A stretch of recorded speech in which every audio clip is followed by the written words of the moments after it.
Today I'm going to talk about extraction of money from a limited company. There are only three forms of extraction of funds from a limited company. All others either are illegal or have horrendous tax consequences. The first is claiming expenses. This is the same as being an employee, except you're on incredibly good terms with the person who's signing off the expense form.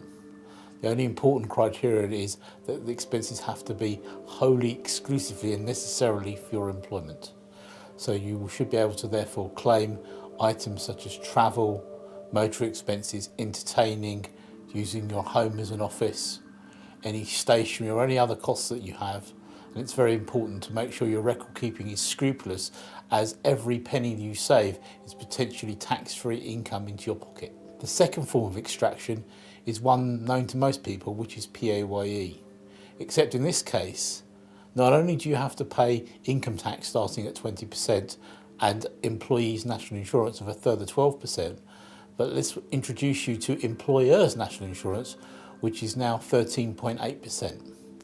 This means that every additional pound you earn is potentially taxed at 45.8%. In fact, if you've ever wondered why your former boss would not give you a pay rise, this is one of the reasons. Because not only was it costing them £100, it was costing them £113.80.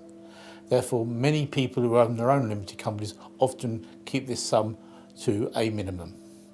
There are rules concerning the national minimum wage, but there is no reason why you shouldn't earn a salary of £10,000 to £12,000 per annum.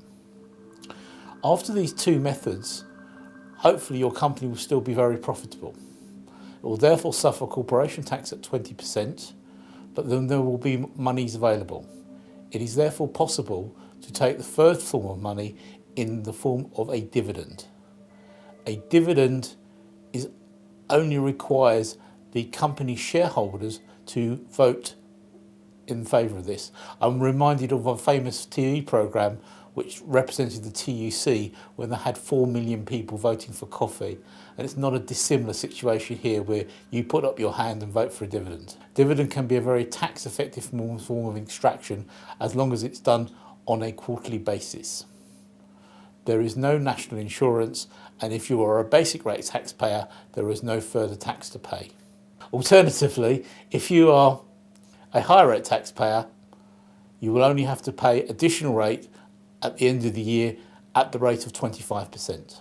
So to recap, I've set out for you the three ways of taking money out of a limited company.